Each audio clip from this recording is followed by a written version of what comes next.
Mortal Kombat is well known as a bloody, gory, spine-ripping, fatality-filled affront to modern society and morals. At least that's what was said by the overreacting pro-clutchers who thought our youth were being destroyed by these on-screen war crimes. Shame on people that produce that trash. It's child abuse in my judgment. How many times do we have to teach you this lesson, old man? But the over-exaggerated panic about it corrupting our youth isn't even the weirdest thing in the history of Mortal Kombat. This is a series that features deadly penguin eggs, turning your opponent into a baby, hugging teddy bears, and Kratos murdering Freddy Krueger by throwing him in front of a speeding taxi. Kratos wins. Flawless victory. And somehow, those still aren't the weirdest things in Mortal Kombat. So today, we're going to be digging through all of the chaotic side modes that this franchise has ever spawned, because Mortal Kombat isn't just a fighting game. Mortal Kombat is peak chaos. Thank you, bad boy. It was at this moment. Big whoop, wanna fight about it?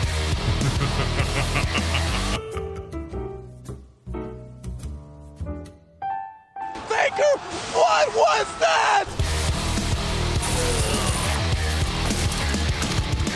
Before we dive into all of the weird and chaotic modes of the Mortal Kombat series, I'd like to thank my channel members for supporting videos like this. You can join these combatants on screen for only $1 a month. Let's start all the way back to when I was just a twinkle in my dad's eye. The first Rockstar taste of chaos came in the form of Test Your Might in the original Mortal Kombat in 1992. This mode popped up occasionally between fights, and you had to button mash to fill a bar to smash through a stack of boards, bricks, or other materials. If you succeeded, you moved on, but if you failed, you got laughed at for being such a wimp. Whippy, whippy, whippy! It was chaotically tense for what amounted to just a simple side distraction between fights. It returned in Mortal Kombat 2, but with more objects and with more variety.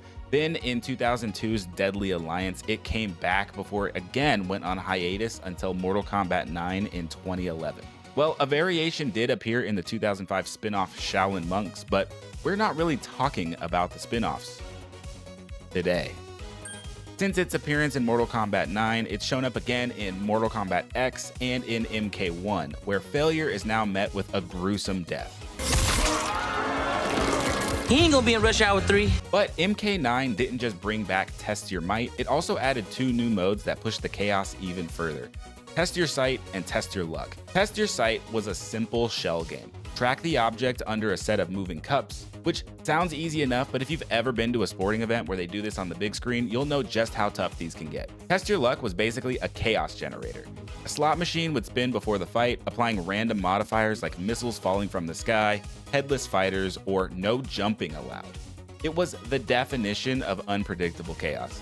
They would later take this modifier idea and implement it into the Towers of Time mode from MK11, a mode that I absolutely hated, by the way. But while the Test Your modes weren't all that deep or rewarding, they did set the tone that Mortal Kombat was about having fun in the weirdest ways possible. Test your might.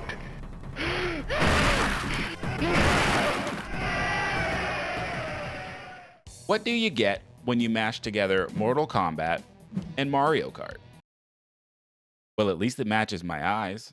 Ah yes, the cleverly named Motor Kombat from the 2006 entry Armageddon saw the characters shrunk down and placed into themed cars for a Mario Kart style action racing game. And yeah, this was just straight wild, wacky, weird, and chaotic. Each character has their own special moves because of course they do, this is Mortal Kombat after all. With Sub-Zero firing his iconic ice ball and Scorpion doing what Scorpion does best. Even the tracks got the Mortal Kombat treatment, featuring death traps that will set you back if you fall or you get bumped into them. And as you soon discover, you can actually use your special abilities to force other players into them. Armageddon was the second game in the series to feature online play, and thankfully they also added online play to the Motor Kombat mode. Of course, this was back when playing online was free and it only required a Sony Online account. One of my earliest memories of playing online on the PlayStation 2 is playing Motor Kombat online and hearing all of the older people talking mad shit over the headsets. Motor Kombat wouldn't be the only weird thing about Armageddon. Actually, it's probably easier to say what wasn't weird about Armageddon. So let's tackle a couple of other oddities from the game that aren't technically weird modes, but when the hell else am I going to be able to talk about them? Armageddon featured a mode called Create a Fighter. It's exactly what it sounds like. I got a fever. Have you ever played one of those WWE games where you get to create the most wretched abomination to ever grace a video game? Yeah, it's kind of like that. There are all sorts of options to customize this created character's appearance and even more options for defining their moveset, with some limits in place to prevent a character from being broken. Oh, and those limits didn't work anyway. Look at all this damage! But what about their fatalities? Well, that's where Armageddon's Create a Fatality feature comes in. Instead of having the incredibly iconic fatalities that are designed by the Mortal Kombat developers and actual, game designers, Armageddon instead put the control in the player's hands. When that voice rings out, Finish him. you can hit various button combinations to pull off different moves and chain them together into your own unique fatality, complete with a final score and some coins awarded. There's this timer overhead that gets faster and faster the farther you get into the chain, and if you fail to continue the chain, you'll just fail the fatality and your opponent falls over on their back. Really, the goal was to get to a 10-hit combo and then pull off a finishing blow to score an 11-hit ultimate fatality and earn more coins for the Krypt. It really wasn't as cool as they thought it would be. Most of the time, you just get into the habit of doing the same combinations over and over once you'd gotten them down. That, and they took forever compared to fatalities from the other entries in the series. My go-to combo that I can remember pulling off involved pulling out a sword and then slicing off both their arms before killing them. Getting an ultimate fatality online was definitely BMing your opponent, and it was made even harder by the latency added by the relatively new console online architecture and everyone having really crappy state-of-the-art broadband. Armageddon chose to have 62 playable characters, the entirety of the Mortal Kombat universe at that point. But without any memorable fatalities, most casual gamers were left disappointed by the entry. The next mode we're going to talk about is a weird one, but it's also really big and it has nothing to do with fighting. It's actually just about unlocking stuff. It's called the Krypt. The idea is simple. You earn coins, spelled with a K of course, by playing the game, then you spend those coins in a special mode to unlock characters, costumes, concept art, and other bonuses. But the way you unlock them is what made it unique. The Krypt first appeared in Deadly Alliance in 2002.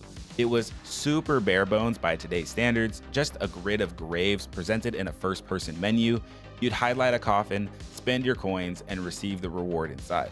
Sometimes it was cool, sometimes it was garbage. I can't believe it either.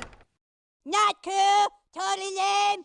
There were also different colored coins, like ruby, sapphire, jade, and onyx, and each were tied to different types of rewards, and they were earned in different ways throughout the game. This added a weird layer of grinding and planning, especially if you were trying to unlock something specific. I can still remember getting up at like 5 a.m. and sneaking out to the living room while the rest of my family was asleep so I could grind away at the combo practice in the Konquest mode to earn more coins and open more coffins. And opening up one of the coffins, I remember finding the new character, Frost. It felt like a treasure hunt, and in a way it was, and since there were 676 coffins to open, it ended like most high school prom nights, with a lot of shame and disappointment. So instead, you'd go on the internet, booting your family off the phone so that you can print a guide from GameFAQs, and yes, I do mean print a guide on paper. 2 years later, the Krypt would return in Mortal Kombat Deception, and to be honest, it wasn't all that different from the Krypt from Deadly Alliance, with the only notable change being a welcome reduction in coffins down to 400, but you still wanted a guide so you didn't have to open all 400 to find that one fatality that you were missing. But Mortal Kombat Armageddon in 2006 would see the mode return in the most watered-down, half-assed way possible, simply presenting the options as squares on a few different walls to be unlocked with the singular gold coins this time. And it's just another reason why Armageddon was such a letdown. Fast forward 5 years to Mortal Kombat 9 and the Krypt would show back up, this time returning to the original first-person perspective, but really amping up the presentation by separating all of the unlockables into 4 different themed areas on this island. Gone are the chests and the gravestones, instead replaced with hanging bodies, torture victims, and bloated corpses to be opened for loot. It's just really cool going through this area and checking the map to get some loot and seeing all the... Oh yeah, and there's this fucker that pops up every now and then just to scare the ever-living shit out of you. I think my brain must have had a trauma response and blocked this guy from memory because I completely forgot about him and nearly woke up my whole house when I ran into him while replaying this game for this video. Mortal Kombat X in 2015 would also feature the Krypt, this time experienced more like a first-person adventure game. But it wasn't really a first-person adventure mode since you could only turn your character 90 degrees and walk in straight lines. It kind of reminds me of the Windows 95 screensaver game, a game that is now 30 years old and a reference that I'm sure only about 10% of you are going to understand. Throughout the MKX Krypt adventure, you would need to find various objects to unlock new paths, like finding Scorpion's dagger lodged in this guy's skull, and there were these random enemies that would pop up forcing you to press a button for a QuickTime event. And just a little off topic, but they added QuickTime events to the story mode of MKX, and I always hated that. Overall, this was a very good implementation of the Krypt, but you could still tell it was missing a little something extra that would fulfill the vision of the Mortal Kombat team. And in 2019, that vision finally came to fruition in Mortal Kombat 11. This time as a full-blown third-person adventure mode. You could actually walk around as a character on Shang Tsung's island, no less, exploring environments pulled straight from Mortal Kombat's most iconic stages, like the Pit, Goro's Lair, and the Dead Woods. There were locked doors, hidden levers, puzzles to solve, and creepy jump scares that made the whole thing feel like a part dungeon crawler, part fan service museum. One incredibly weird mechanic was the Shrine of Severed Heads. If you performed 50 fatalities against a specific character in the Towers of Time, their severed head would appear on a spike in the Krypt, and you could take that head and place it on a matching pedestal in the Warrior Shrine, which would unlock chests with higher tier rewards, some skins, augments, gear pieces unique to that character. But what sucked about it is when the game launched, there was no in-game counter tracking your progress towards unlocking a head. Making things worse, there was also a trophy or an achievement tied to completing this against all 25 characters when the game launched. It was fucking cruel. Most of the chests scattered around the island were randomized and full of junk. You could spend your hard-earned currency on a fancy-looking chest only to get some lame consumable that was only usable in the Towers of Time. That randomness made the progression so fucking frustrating. That said, not all of the chests were random, some had fixed rewards, and you could still go online to find guides pointing out where specific items were hidden. But on top of all of this, there were also microtransactions that let people buy specific currencies with real-world money. It gave the whole system a bit of this gross cash grabby feel, especially when you paired it with the randomized loot and the grind-heavy Towers of Time mode. But still, the Krypt in Mortal Kombat 11 was a dream come true for longtime fans like me. The next mode we're going to talk about is the faction systems from Mortal Kombat X. This mode was Mortal Kombat X's attempt to turn single-player and multiplayer progression into a community-wide competition. Remember that Mortal Kombat X came out in 2015, so it was right at the height of companies looking to figure out live service offerings. At the start of the game, you got to pick between one of the 5 factions: the Lin Kuei, like Sub-Zero, the Black Dragons, like Cabal and Kano, the Brotherhood of Shadow, led by Quan Chi, the Special Forces, like Jax and Sonya, or the White Lotus, the faction started by Raiden to protect Earthrealm.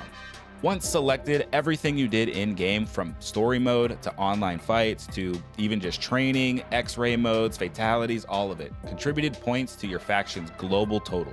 Each week, the faction with the most points would win a global war and get bonus coins and rewards. Occasionally, a global faction invasion event would trigger, where one faction attacked the others and players had to complete objectives, special towers, and fight an invasion boss to push them back. It made the world of Mortal Kombat feel just a little bit more alive, like you were part of something bigger. But the coolest part to me was the faction kill system, a system that allowed you to have special fatalities unique to your chosen faction. You started out with 2 faction kills for your faction, and you can unlock up to 3 more by leveling up your rank within your faction, which gave the whole system a little bit of progression. Some players stayed loyal to one faction just to climb the ladder and show off their exclusive fatalities. But while the faction mechanic didn't dramatically change how you played the game, it was a cool layer of identity and offered something that you couldn't get anywhere else in the series. But unfortunately, it just fizzled out over time. Most players weren't actively tracking the war and just played their own way, and people of course realized that you could just jump between the factions to earn rewards and trophies. But at least it's one of the most community-driven features that Mortal Kombat has tried to employ in the series. Now, we all know Mortal Kombat can be stressful when you're trying to time out your special cancels and hit those frame-perfect air juggles, and you just can't let that stress build for too long, or you'll start getting caught by every uppercut that your opponent is spamming. Scorpion wins. Luckily, in Mortal Kombat Deception, there's a mode specifically for unwinding from all the carnage, letting you instead play a Tetris-like block puzzle game. Puzzle Combat shrunk down the roster to chibi-style characters that would automatically fight while the players focused on clearing their Tetris boards. Clearing matching blocks by using these breaker coins and setting up combos would send junk blocks to fill your opponent's grid. In classic Mortal Kombat fashion, each character also has their own special powers that could be activated by filling the super meter, like Sub-Zero freezing the enemy's blocks for a few seconds, or Scorpion throwing a spear and jumbling their board. And of course, what would a Mortal Kombat fight be without a fatality?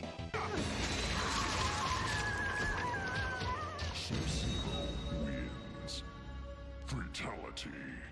The puzzle combat mode was actually super fun to play. You'd boot it up, you'd just kind of chill out, vibe, do your thing with your puzzles. It got really tense in some of the harder difficulties whenever your board was starting to get filled. But if you're like me and you like Tetris, this is the game to play. But Mortal Kombat Deception's quirky game modes didn't end there. Maybe Tetris isn't your speed. Maybe you see yourself as more of an intellectual, sophisticated gamer. Well, Mortal Kombat Deception's got you covered with chess combat. In this spin on the classic board game, the number of pieces and the grid size get reduced down, and players assemble their team of combatants that will take the place of the pieces. When two pieces meet on the board, you enter into a normal Mortal Kombat fight. Except each fighter will have different starting health pools depending on which chess piece they're acting as. Not only that, but each piece also has special powers available to use on the board, like healing a damaged piece, teleporting to another space, swapping with another piece, or just straight up killing another piece on the board. It all came together into this experience that was actually deeply rewarding by letting you play out your strategy and also letting you fight it out. And just like chess, the goal was to take down the enemy leader, performing a fatality to finish them and win the match. Both puzzle and chess combat also made their way to the PSP port of Deception, Mortal Kombat Unchained. I can remember one of the guys in my 8th grade class had it on his PSP, and it was just the coolest thing to me to be able to play a Mortal Kombat game in class. I can remember one field trip where we played chess combat for the entire bus ride. And nowadays, you can just play almost any game on your phone, and almost everyone has a Switch or a Steam Deck. But back then, it was just so freaking cool to have a full Mortal Kombat game in your hands. And puzzle and chess combat were perfect road trip games. All of the modes from Mortal Kombat Deception are up there with the best of the best weird modes that we got from Mortal Kombat. They're incredibly distinct and memorable and chaotic. And they're right in the DNA of what makes Mortal Kombat Mortal Kombat. It's pretty clear why most people still say that Deception was the best game, even if it was a little too, mid-2000s edgy and maybe not the best fighting mechanics. There was just so much to offer in Deception. The next mode we're going to talk about is the Invasions mode from Mortal Kombat 1. Invasions is Mortal Kombat 1's attempt at a seasonal single-player live service mode. Imagine a Mortal Kombat flavored board game smashed together with some light RPG elements, some event challenges, and some more tower fights. You navigate a literal map, moving piece by piece across themed boards, fighting battles at each node. Some battles are standard fights, others include modifiers just like the ones from Mortal Kombat 11's Towers of Time, which means they suck. Defeating these nodes unlocks rewards and new paths. And there are some light RPG elements like equipable talismans that offer buffs or perks, such as gaining more health per win or dealing more elemental damage. But the mode is built around seasonal content with new maps themed to different realms or characters that drop regularly. And each season comes with its own progression path, objectives, and unlockables to keep you on that treadmill. While it offers a lot of variety for single player content, not everyone loves it. I definitely am not enjoying Invasions while I play it right now. I just feel like it leans way too hard into the grind and the live service structure, especially with all of the pressure of finishing seasonal objectives before they expire. And I'm just not really vibing with the whole RPG light mechanics in this. Like, it's not like we haven't already had a Mortal Kombat RPG before this, right? With that said, Invasions is one of the most ambitious side modes in Mortal Kombat history. It's a fusion of RPG, some puzzle, and some unlockable progression systems, but it's just too bad that it pales in comparison to the RPG-type modes that appeared earlier in the series. Which brings us to the Conquest modes found in Deadly Alliance, Deception, and Armageddon. Fighting games usually have one of two ways of dishing out the story, either through cutscenes during a traditional tournament-style mode. This is not a brutality. This is a fatality. Or through a crafted story mode that sees you jump between characters as the plot unfolds. Mortal Kombat started out with only the first method, and then starting with Mortal Kombat vs. DC Universe, they switched over to the now expected story mode method. But in between, they were treading new ground by offering a fully fledged open world third-person mode. Okay, so Deadly Alliance isn't exactly a third-person adventure mode, but hey, it's called Konquest, and it's their first attempt at making an adventure mode, and I'm just trying to give you all of the information, so cut me some slack. In Deadly Alliance, Konquest was a mode where you played through each of the characters to complete various objectives and missions. The objectives amounted to very simple stuff, like making your opponent drop a certain amount of blood or learning all of a character's combo strings.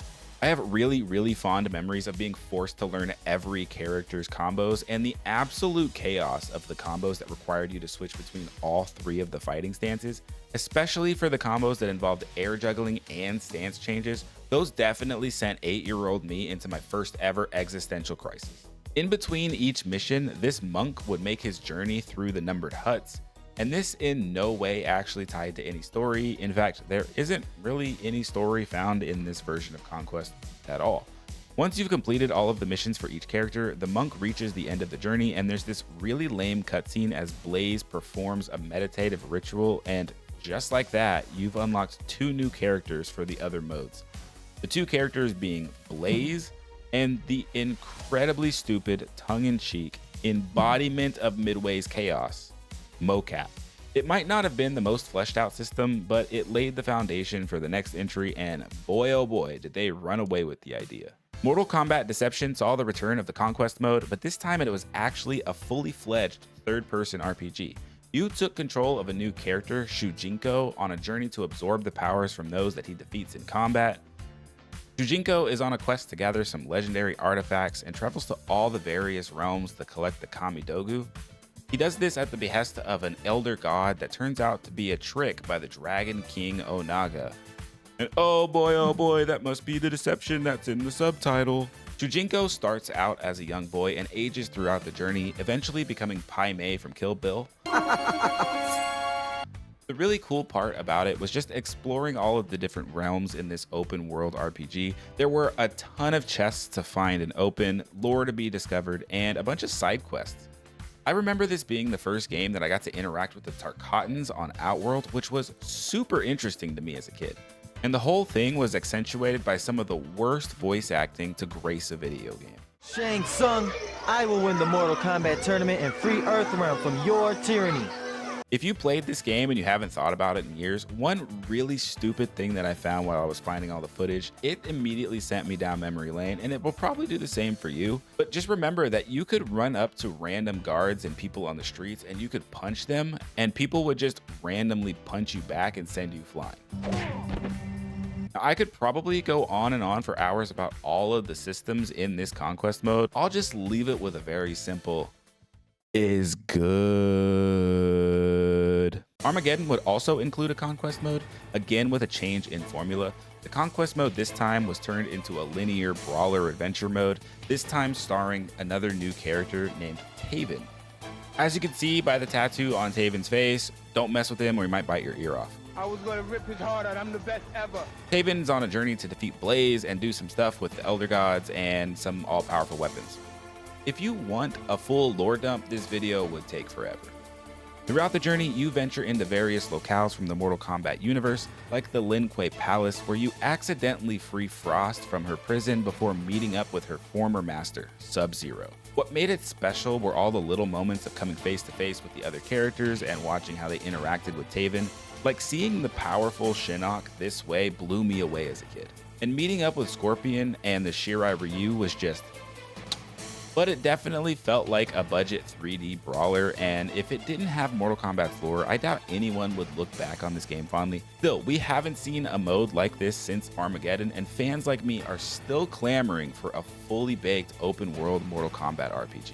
But since we'll probably never get one, we'll just keep revisiting these older games and picking them apart with a fine-tooth comb, which just goes to show that Mortal Kombat is so beloved because it gets wacky, wild, and a little chaotic. So with that, we've now covered all of the weird, wacky game modes in Mortal Kombat. If there's one that you really loved, or if there's one that I even missed, let me know in the comments below. Big thanks again to all my channel members who support the channel. If you want to join these awesome people on screen, you can do so for only $1 a month.